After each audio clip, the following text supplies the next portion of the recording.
Venezuela ভূমিকম্পের পর হদিশ মিলছে না 50,000 মানুষের।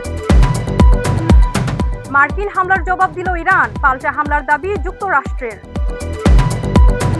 ইতিহাসের পাতায় কেপ ভার্দে নকআউটের লড়াইয়ে প্রতিপক্ষ মেসির আর্জেন্টিনা। আসসালামু আলাইকুম, স্বাগত আজকের বিশ্বের আলোচিত শীর্ষ সংবাদ উইন্ডো ওয়ার্ল্ডে। সাথে আছি আমি তামান্না তাবাসসুম। এতক্ষণ শুনছিলেন সংবাদ শিরোনাম, এবার জানাবো বিস্তারিত। ভেনেজুয়েলায় আঘাত হানা জোড়া শক্তিশালী ভূমিকম্পের পর ধ্বংসস্তূপের উদ্ধার কাজ চলছে। ভয়াবহ এই দুর্যোগে এখন পর্যন্ত 920 জনেরও বেশি মানুষের মৃত্যুর খবর পাওয়া গেছে। আহত হয়েছেন 3,300 এর অধিক মানুষ। এই খবরের আরো বিস্তারিত থাকছে আয়েশা সিদ্দিকার প্রতিবেদনে। 24 জুন সন্ধ্যায় দেশটিতে আঘাত হানা 7.2 ও 7.5 মাত্রার দুটি শক্তিশালী ভূমিকম্প যেন সাক্ষাৎ মৃত্যুপুরীতে পরিণত করেছে উত্তর উপকূলীয় অঞ্চলকে। ভয়াবহ এই বিপর্যয়ে এখন পর্যন্ত 920 জনের প্রাণহানির খবর নিশ্চিত হয়ে গেছে। তবে ধ্বংসস্তূপের নিচে আটকে পড়া অসংখ্য মানুষের আহাজারি আর উদ্ধারকারীদের চোখের জল জানান দিচ্ছে এই সংখ্যাটি শেষ পর্যন্ত 10,000 ছাড়িয়ে যেতে পারে, যা যে কোনো মানুষের কল্পনাকেও হার মানায়। ভয়াবহতা এখানেই শেষ নয়। 26 জুন আঘাত হানে 4.9 মাত্রার আরও একটি নতুন ভূমিকম্প। মারাকাই শহরের 61 কিলোমিটার উত্তর পশ্চিমে উৎপত্তিস্থল হওয়া এই কম্পন রাজধানী কারাকাস সহ বিস্তৃত এলাকায় নতুন করে আতঙ্ক ছড়িয়ে দিয়েছে। এখন পর্যন্ত 3,360 জন আহত এবং 50,000-এরও বেশি মানুষ নিখোঁজ রয়েছে। ধ্বংসস্তূপের নিচে এখনও আটকা পড়ে আছেন অন্তত 172 জন, যাদের বাঁচার আকুতি সময়ের সাথে সাথে ক্ষীণ হয়ে আসছে। দুর্গত লা গুয়েরা অঙ্গরাজ্যের কিছু এলাকায় সরকার প্রবেশ সীমিত করলেও সাধারণ মানুষ নেমে এসেছে রাস্তায়। ব্যক্তিগত গাড়িকে অ্যাম্বুলেন্স বানিয়ে খালি হাতে ধ্বংসস্তূপ সরিয়ে স্বজনদের খুঁজছে তারা। উদ্ধার কাজ সহজ করতে সরকার বাধ্য হয়ে দীর্ঘদিন নিষিদ্ধ থাকা সামাজিক যোগাযোগ মাধ্যম এক্স খুলে দিয়েছে, যেখানে এখন শুধুই ভেসে আসছে নিখোঁজ স্বজনদের ছবি আর বুকফাটা আর্তনাদ।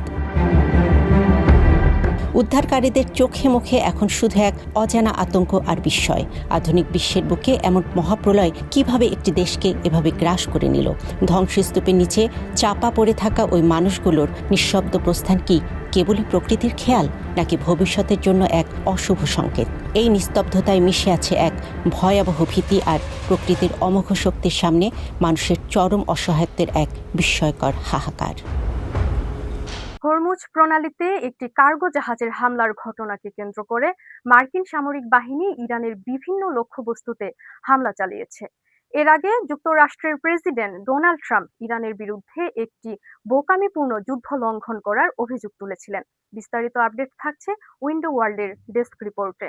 হরমুজ প্রণালীতে একটি বাণিজ্যিক কার্গো জাহাজে ড্রোন হামলার ঘটনাকে কেন্দ্র করে মধ্যপ্রাচ্যে নতুন করে চরম উত্তেজনা ছড়িয়ে পড়েছে। এর জবাবে মার্কিন সামরিক বাহিনী ইরানের একাধিক সামরিক লক্ষ্যবস্তুতে বিমান ও ক্ষেপণাস্ত্র হামলা চালিয়েছে। মার্কিন সেন্ট্রাল কমান্ড সেন্টকম জানিয়েছে ইরানের ক্ষেপণাস্ত্র ও ড্রোন সংরক্ষণাগার এবং উপকূলীয় রাডার অবস্থানগুলো লক্ষ্য করে এই হামলা চালানো হয়। যুক্তরাষ্ট্রের প্রেসিডেন্ট ডোনাল্ড ট্রাম্প এর আগে ইরানের বিরুদ্ধে একটি বোকামিপূর্ণ যুদ্ধবিরতি লঙ্ঘনের অভিযোগ তোলার পরপরই এই সামরিক পদক্ষেপ নেওয়া হলো। সেন্টকম এক বিবৃতিতে এই অভিযানকে আগের দিনের ড্রোন হামলার একটি শক্তিশালী জবাব হিসেবে বর্ণনা করেছে। তারা স্পষ্ট জানিয়েছে, বাণিজ্যিক জাহাজ চলাচলের বিরুদ্ধে ইরানি বাহিনীর এই অযৌক্তিক আগ্রাসন আন্তর্জাতিক আইন ও যুদ্ধবিরতির স্পষ্ট লঙ্ঘন। একই সাথে ইরানের এই বিপজ্জনক আচরণ গুরুত্বপূর্ণ আন্তর্জাতিক বাণিজ্য পথে নৌ চলাচলের স্বাধীনতাকে খর্ব করছে। অন্যদিকে তেহরান এই হামলার পেছনে তাদের নিজেদের যুক্তি দাঁড় করিয়েছে। ইরান সরকারের দাবি, ওই গুরুত্বপূর্ণ উপসাগরীয় নৌপথ দিয়ে পার হওয়ার সময় কার্গো জাহাজটি একটি অনুমোদনহীন রুট ব্যবহার করছিল,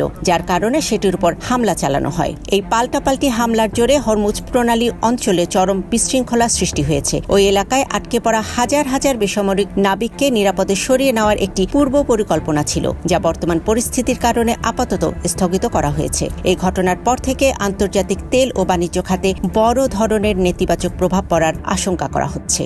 প্রথমবারের মতো বিশ্বকাপে অংশ নিয়ে ইতিহাস গড়ে নকআউট পর্বে পা রেখেছে আফ্রিকার ছোট্ট দ্বীপ দেশ কেপ ভার্দে।